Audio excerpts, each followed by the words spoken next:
نحمده ونصلي على رسوله النبي الكريم الأمين أما بعد فأعوذ بالله السميع العليم من الشيطان الرجيم بسم الله الرحمن الرحيم قال الله تبارك وتعالى في القرآن الحكيم إن الله وملائكته يصلون على النبي يا أيها الذين آمنوا صلوا عليه وسلموا تسليما الصلاة والسلام عليك يا رسول الله الصلاة والسلام عليك يا نبي الله الصلاة والسلام عليك يا شفيع المذنبين وعلى آلك وأصحابك يا رحمة للعالمين۔ اللہ وحدہ لا شریک کی حمد و ثنا، نبی مکرم وجہ تخلیق کائنات جان رحمت حضرت محمد مصطفیٰ صلی اللہ علیہ وآلہ واصحابہ وسلم اور آپ کے جمیع آل و اصحاب کی بارگاہ ناز میں درود و سلام کے نذرانوں کے بعد مسند صدارت پر جلوہ افروز قاری عبدالخالق زاہد صاحب دامت برکاتہم العالیہ، دیگر معززین علاقہ، میرے دینی اور یقینی دوستوں، بزرگ اور بھائیوں، آج جمعۃ المبارک کے موقع پر میں نے غوث اعظم شیخ عبدالقادر جیلانی رحمۃ اللہ علیہ کی شخصیت اور آپ کی کرامات کے متعلق گفتگو کی۔ اب میرا موضوع ہے غوث اعظم کی تعلیمات کیا ہیں۔ غوث اعظم شیخ عبدالقادر جیلانی کی تعلیمات کی بنیادی جو بات ہے یا بنیادی نقطہ ہے وہ زہد ہے۔ زہد کس کو کہتے ہیں اور زہد کی اصل کیا ہے؟ زہد اصل میں دنیا سے اپنے آپ کو قطع کر لینا اور دل میں اللہ تبارک و تعالی کی محبت کا نور وہ آ جانا، یہ زہد کہلاتا ہے۔ نبی کریم صلی اللہ علیہ وآلہ وسلم نے ارشاد فرمایا کہ جب اللہ کسی سے محبت کرتا ہے تو اسے اقتناء سے نوازتا ہے۔ صحابہ نے کہا یہ اقتناء لفظ کیا ہے؟ تو آپ صلی اللہ علیہ وسلم نے فرمایا پھر جب اللہ کسی سے محبت کرتا ہے تو اس کے اہل و عیال، اس کے مال، کوئی شے بھی اس کے دل میں نہیں رہنے دیتا، کیونکہ اللہ کی محبت اور دنیا کی محبت ان کی مثال ایسے ہے جیسے ایک گھر میں دو سوتنیں رہتی ہوں، دونوں ایک مقام پر نہیں رہ سکتی۔ ایسے ہی اللہ تبارک و تعالیٰ کی محبت اور دنیا کی محبت ایک مقام پر نہیں رہ سکتی۔ اللہ نے اپنی محبت ہر اس دل پر حرام کر دی ہے جس کے دل کے اندر دنیا کی محبت ہو۔ اللہ تعالیٰ اپنی محبت کے معاملے میں بڑا ہی غیور ہے۔ اگر آپ میری گفتگو سمجھیں تو کائنات کا سب سے بڑا جرم شرک ہے۔ شرک شراکت داری کو کہتے ہیں، تو یہیں سے اندازہ کر لیجئے کہ اللہ تعالیٰ شراکت داری پسند نہیں کرتا، نہ ذات میں، نہ صفات میں، نہ ہی وہ محبت میں کسی کی شراکت داری پسند کرتا ہے۔ اب جب وہ کسی بندے سے محبت کرتا ہے تو اس بندے پر دنیا کی مصیبتیں انڈیل دیتا ہے اور وہ بندہ مصیبتوں میں مبتلا ہو جاتا ہے۔ یہ مصیبتیں مال ضائع ہونے کی صورت میں بھی ہو سکتی ہیں اور اپنی جان پر کوئی مرض آ جانا اس صورت میں بھی ہو سکتی ہے، اولاد پر کوئی تکلیف ہے اس صورت میں بھی ہو سکتی ہے۔ اچھا، اس کا فائدہ کیا ہوتا ہے؟ اس کا فائدہ یہ ہوتا ہے کہ جب انسان پر مصیبتیں آتی ہیں تو وہ دنیا سے بے رغبت ہو جاتا ہے، اور جب دنیا سے بے رغبت ہو جاتا ہے تو مولا کے قریب ہو جاتا ہے۔ اگر اللہ تبارک و تعالی کسی شخص پر مصیبتیں نہ لائے اور دنیا اس کے لیے رنگین رہنے دے تو وہ قطعاً اللہ کی بارگاہ کی طرف نہیں آتا۔ اس کو اللہ تبارک و تعالی اپنی طرف لانے کے لیے اس پر ایسے حالات پیدا کرتا ہے کہ اس کے دل میں دنیا کی نفرت پیدا ہونا شروع ہو جاتی ہے۔ لوگوں کے رویے دیکھتا ہے تو پریشان ہو جاتا ہے، گھر کے حالات دیکھتا ہے تو پریشان ہوتا ہے، لیکن یہ معاملہ اس کے لیے خیر والا معاملہ ہوتا ہے، کیونکہ ایک وقت اللہ تعالیٰ اس کو اپنے ساتھ قرب کے مقام پر لانا چاہتے ہیں، تو اس لیے اس پر مصیبتیں ڈالی جاتی ہیں۔ جب رسول اللہ صلی اللہ علیہ وسلم نے ارشاد فرمایا، جب اللہ تعالیٰ نے دنیا کو پیدا کیا تو دنیا نے کہا اے میرے رب میری طرف نظر رحمت فرما۔ اللہ نے فرمایا میں تیری طرف نظر رحمت نہیں کرتا، لیکن میں تجھے حکم دیتا ہوں جو مجھ سے محبت کرنے والے ہوں، اولیاء ہوں، مجھ سے جڑنے والے لوگ ہوں، تو ان پر مصیبتیں ڈال دے، اور جو تجھ سے محبت کرنے والے ہوں ان کے لیے خوشگوار ہو جا، حسین ہو جا، وہ تجھی سے محبت کریں۔ جو مجھ سے محبت کرنے والے ہیں وہ تیری مصیبتوں کے بعد میری ذات کی طرف رجوع کر لیں گے، میری طرف لوٹ آئیں گے۔ پرانی کتابوں میں یہ قول منقول ہے کہ جب اللہ تبارک و تعالیٰ کسی ولی سے ناراض ہو تو اسے دنیا کی مصروفیات میں مشغول کر دیتا ہے، پھر وہ دنیا کے اندر اپنے معاملات میں الجھ کے رہ جاتا ہے، اس کا رب کی طرف جانے کا دروازہ بند ہو جاتا ہے۔ اللہ تبارک و تعالیٰ نے دنیا کی حقیقت اپنے اولیاء کو مختلف انداز سے دکھائی ہے۔ ایک ولی کہتے ہیں کہ میں نے دنیا کو بیت الخلاء کی صورت میں دیکھا ہے خواب میں، اور ایک بزرگ کہتے ہیں کہ میں نے دنیا کو ایک مردار کی صورت میں دیکھا ہے، اور شیطان کتا بن کر اس کے ساتھ چپکا ہوا ہے، وہ اس کے ساتھ جڑا ہوا ہے۔ جب کوئی شخص دنیا سے محبت کرتا ہے تو اس کے دل سے اللہ کی محبت نکل جاتی ہے، اور یہ اللہ کی خاص رحمت ہوتی ہے کہ اسے آزمائشوں میں ڈال کر دوبارہ اپنی طرف پھیر کر لے آتا ہے۔ نبی کریم صلی اللہ علیہ وسلم نے فرمایا تم میں سب سے بہتر مجموم القلب صدوق اللسان ہے۔ مجموم القلب اور صدوق اللسان کی تشریح پھر آپ صلی اللہ علیہ وسلم نے خود ارشاد فرمائی۔ آپ نے فرمایا وہ صاف ستھرا شخص جس کے دل میں نہ ملاوٹ ہو، نہ سرکشی ہو، نہ حسد ہو، نہ دنیا کی محبت ہو، تو یہی شخص مجموم القلب اور صدوق اللسان ہے۔ اور آپ صلی اللہ علیہ وسلم کی ایک اور حدیث مبارکہ کہ جب تم کسی شخص کو دیکھو کہ اسے دنیا سے بے رغبتی دی گئی ہے، وہ دنیا سے دور رہتا ہے اور اس کی زبان پر خاموشی زیادہ ہے، وہ لوگوں سے کم کلام کرتا ہے اور دنیا سے دور رہتا ہے، فَاقْتَرِبُوا مِنْهُ، آپ نے فرمایا اس کے قریب جاؤ، کیونکہ یُلَقَّى الْحِکْمَہ، اس پر حکمتوں کی بارش ہو رہی ہوتی ہے۔ کیونکہ جو دنیا کے اندر رہتا ہے دنیا خود رسوا ہے، اس کو بھی رسوا کرتی ہے، اور وہ دنیا سے دور رہنے والا ظاہری سی بات ہے اس پر حکمتوں کی بارش ہو رہی ہے، اس لیے وہ دنیا کی حقیقت سمجھ گیا ہے۔ اب یہاں پر مجھے ایک بزرگ کا واقعہ یاد آیا۔ ایک بزرگ فرماتے ہیں کہ مجھے کسی نے بتایا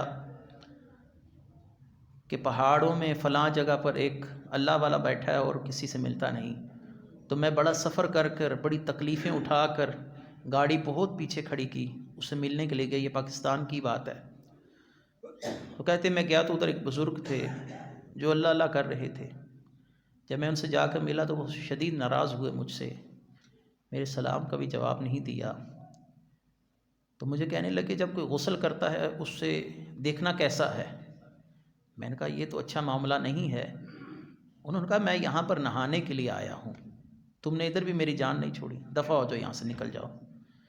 کہتے مجھے ان بزرگوں کے پاس چند ساعتیں کھڑی ہونے کی توفیق ملی، اللہ نے مجھ پر کرم کیا، اگرچہ ان بزرگوں نے مجھ سے کلام نہیں کیا لیکن اللہ نے میرا دل روشن کر دیا تھا، میرے دل میں دنیا کی نفرت پیدا ہو گئی تھی، اگرچہ میں نے چند ساعتیں ان کے پاس گزاری۔ تو اللہ تبارک و تعالی دو قسم کے لوگ ہیں، ایک دنیا دار، ایک دیندار۔ دنیا دار مال، دولت، اپنا نام، عزت نفس، مکان، بینک بیلنس، یہ ان کا سرمایہ ہے۔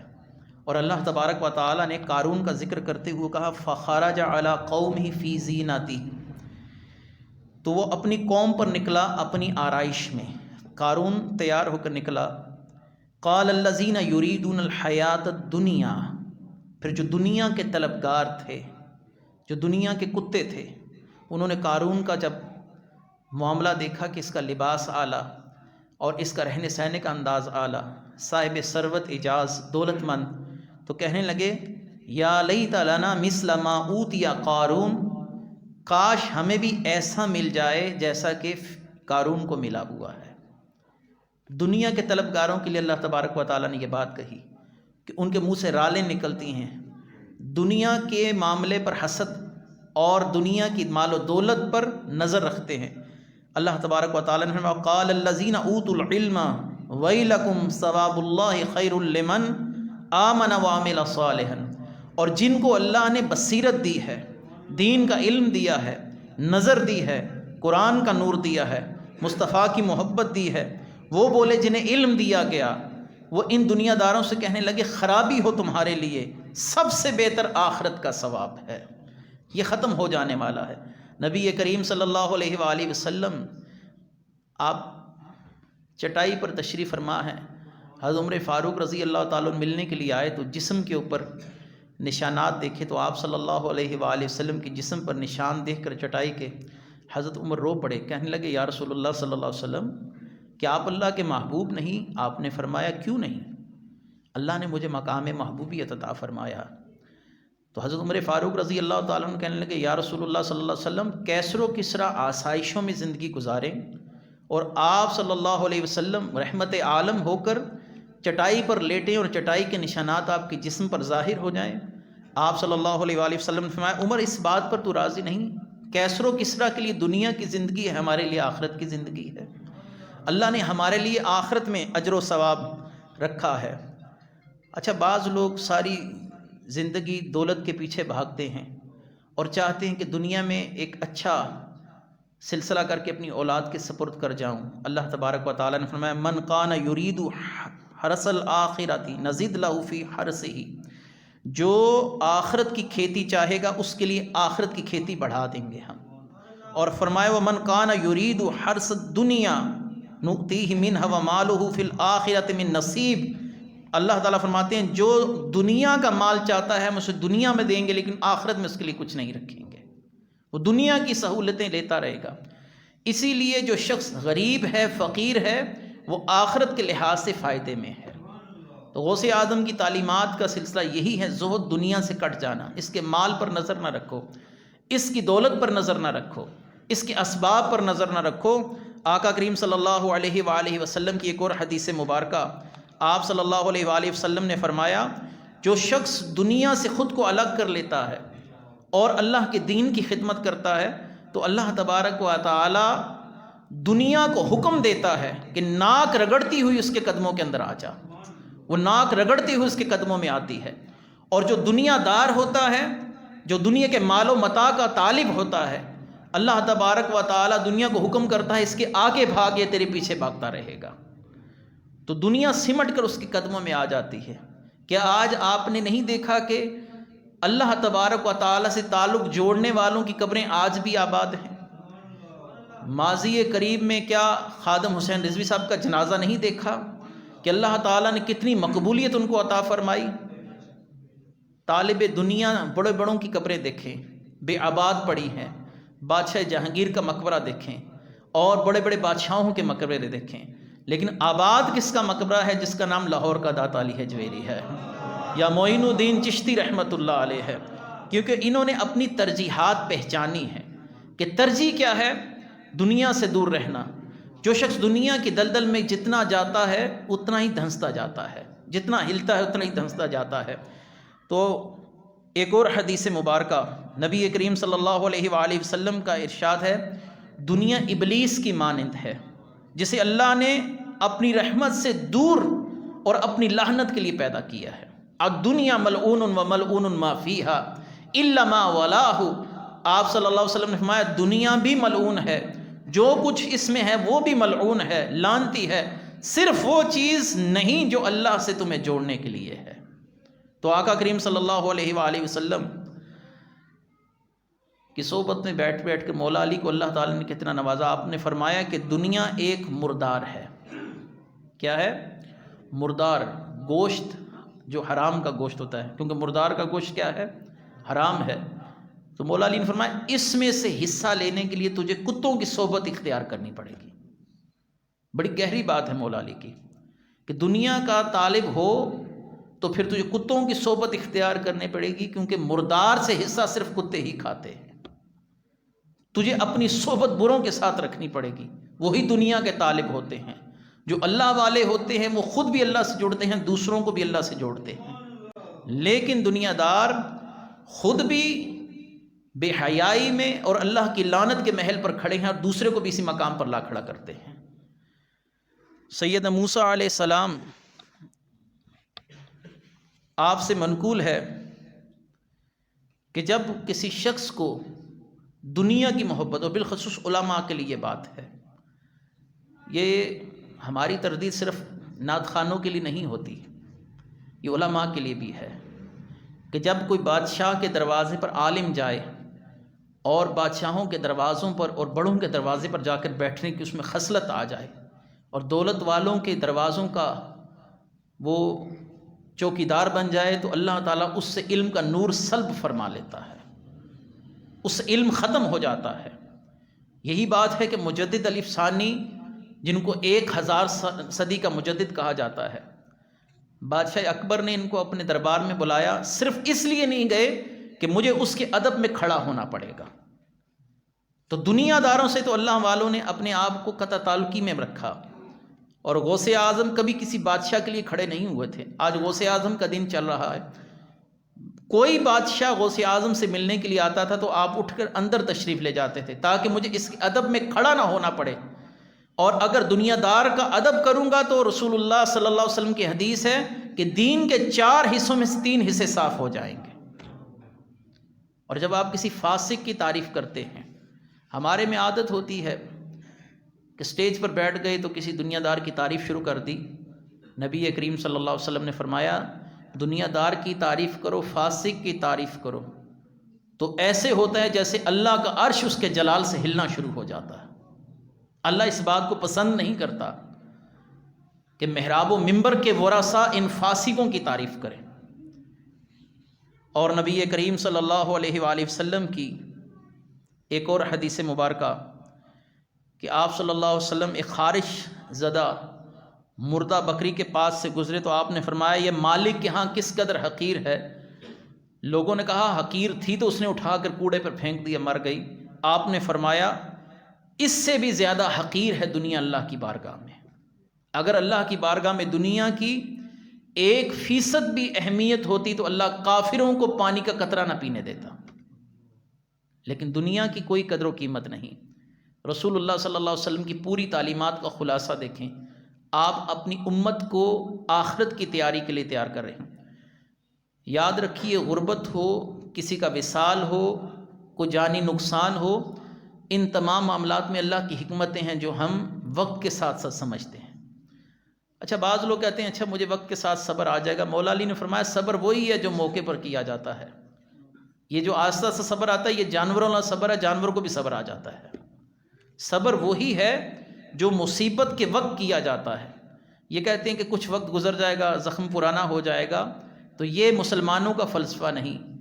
مولا علی نے فرمایا صبر وہ جو موقع پر کیا جائے، جو آہستہ آہستہ صبر آئے وہ جانوروں میں ہوتا ہے، وہ جانور کرتے ہیں۔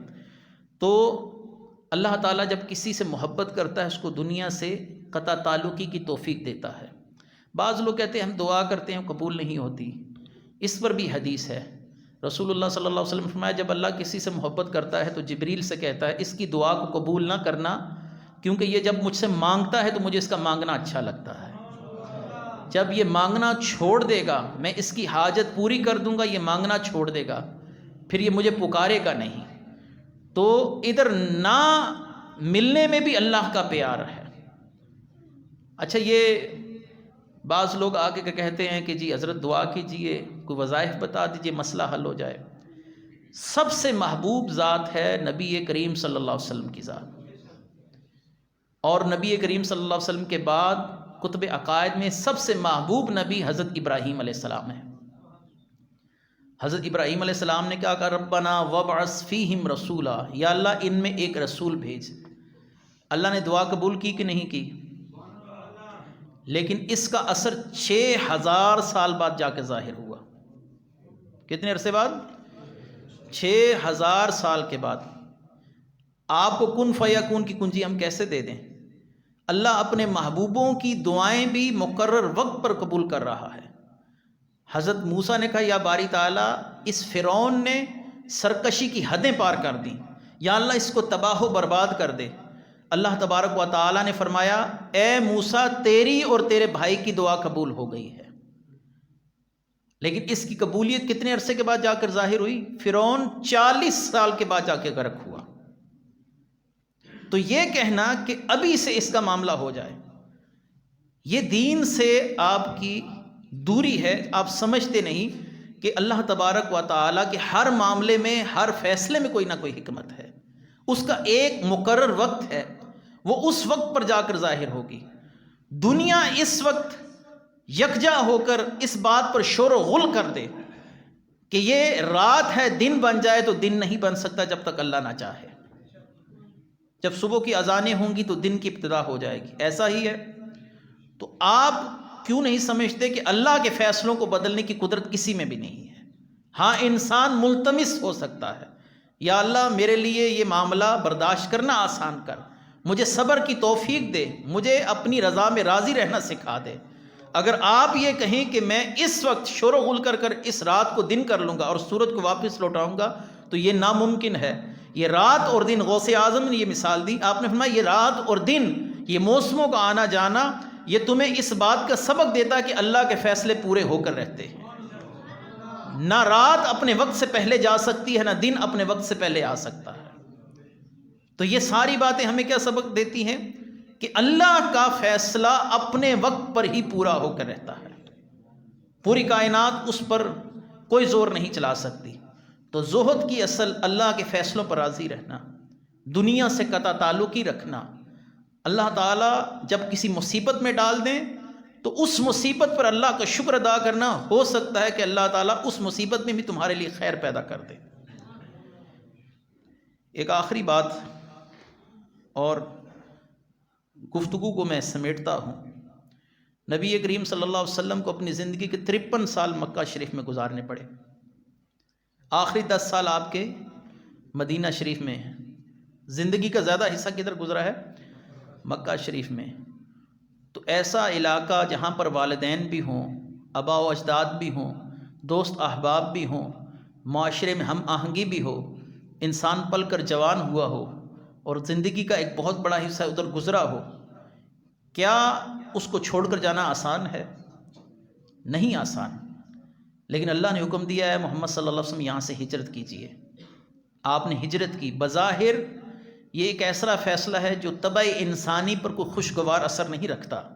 اپنے والدین کی قبریں چھوڑ کر جانا، اپنے عزیز و اقربا کو چھوڑ کر چلے جانا۔ سیدہ خدیجہ کی قبر بھی مکہ شریف میں تھی، سب کچھ مکہ میں تھا، لیکن رسول اللہ صلی اللہ علیہ وسلم کو جانا پڑا۔ یہ فیصلہ آپ صلی اللہ علیہ وسلم نے خوش دلی سے قبول کیا۔ لیکن ایک انسان کے لیے ایسی جگہ چھوڑ کر جہاں پر وہ آباء و اجداد سے رہ رہا ہو بہت مشکل ہوتا ہے۔ لیکن جب رسول اللہ صلی اللہ علیہ وسلم مدینہ میں پہنچے تو اسلامی ریاست مارز وجود میں آئی اور پوری دنیا میں اسلام پھیل گیا۔ تو حکمت اس کی یہ تھی کہ اسلام کی بنیادیں مدینے سے اٹھنی تھیں۔